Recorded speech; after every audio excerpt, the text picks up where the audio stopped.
Okay, good guys, no? So mayroon tayong gagawin dito na Poggi Denso, no? So ang error nito guys, F8 error. Ayan, no? Nagpa-plus sa screen, F8, no? So humihinto siya sa pag-ikot guys, tapos nagpa-plus yung error na F8. So ayan. So Poggi Denso po, no? So ngayon, ang unang gagawin namin dito, dahil nagkaroon siya ng F8 error, subukan namin siya papalitan ng driver board, no? So ito guys, mayroon kaming driver board dito, brand new ito. Subukan natin siya salpakan, no, para malaman natin kung ito lang ba talaga ang problema, no. So na-check na namin to guys yung motor, okay naman yung resistance ng motor. So ang pinaghinalaan talaga namin is yung kanyang driver board, no. So subukan natin palitan yung driver board nito guys para malaman kung magkakaroon pa siya ng error. Kasi nga kapag ganito guys yung mga Poggi Denso kasi, yung mga inverter guys, mayroong driver board yan nasa ilalim, no. Maliban doon sa display board, mayroon pang board yan sa ilalim. So yun ngayon guys ang ating papalitan, no. So ito pinahiga lang namin guys para mapalitan natin yung pinaka driver board. So dito nakalagay sa ilalim yung driver board yan. Ayan po, no. Yan po yung pinaka driver board nito.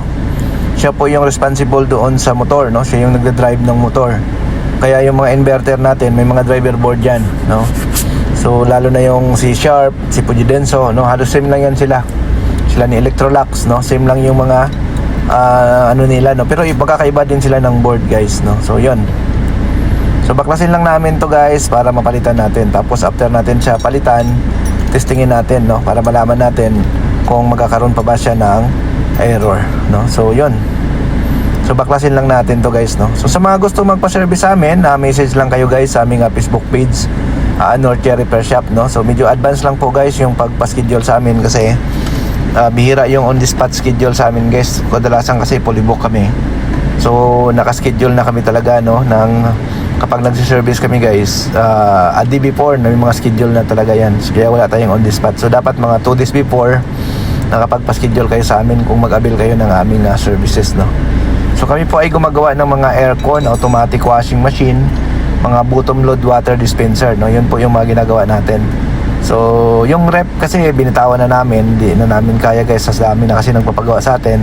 So ang rep kasi medyo hindi na namin kaya ma-accommodate, kaya bumitaw na kami sa rep guys, no. Although alam naman namin gumawa ng rep, pero bumitaw na kami sa rep guys. Ang focus na lang namin ngayon, aircon, mga automatic washing, yung bottom load dispenser, mga microwave oven. So yun po yung mga ginagawa namin. So manual washing machine, gumagawa rin naman kami na, pero sa mga malapit lang, no, kasi nga kung malayo medyo mapamahal na rin si customer, no. So ano lang kami within Santa Rosa area pagdating sa manual washing machine. So sa mga automatic, Cavite, Laguna, Batangas gumagawa tayo, no. Sa aircon naman, Santa Rosa area at nearby lang din kami, no. So ayan guys, ito yung papalit natin. So original brand new po yung ipapalit natin guys. Ayan. So yun. So i-fix lang muna namin to guys, then testing natin. So ayan. So ayan guys, after namin siya ma-fix, nirun na natin siya, no, pinaglabanan natin. Nilagyan lang natin ng isang damit diyan para lang ma-test, no. So ayan, umiikot na siya. Antayin natin hanggang matapos guys, hanggang mag-spin kung magkaroon pa siya ng error na F8, no. So ayan. So sa amin naman guys, pag nagpapagawa kayo, 1 month warranty naman kami lagi, no. Kung may problema, pwede nyo naman balik sa amin or ipa-service sa amin ulit, no. Kasi yun po ang aming services, no. 1 month warranty. So ayan.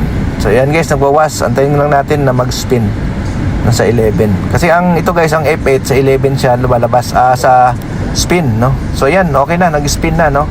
So actually guys, pang ano na ito, no, tinesting na ito ng ulit-ulit ng mga tao natin. So okay na ito, wala nang F8 na lumalabas. So na-confirm natin guys, ang F8 error ng Poggi Denso ay driver board talaga ang naging problema niya, no. So yun, no. So okay, thank you.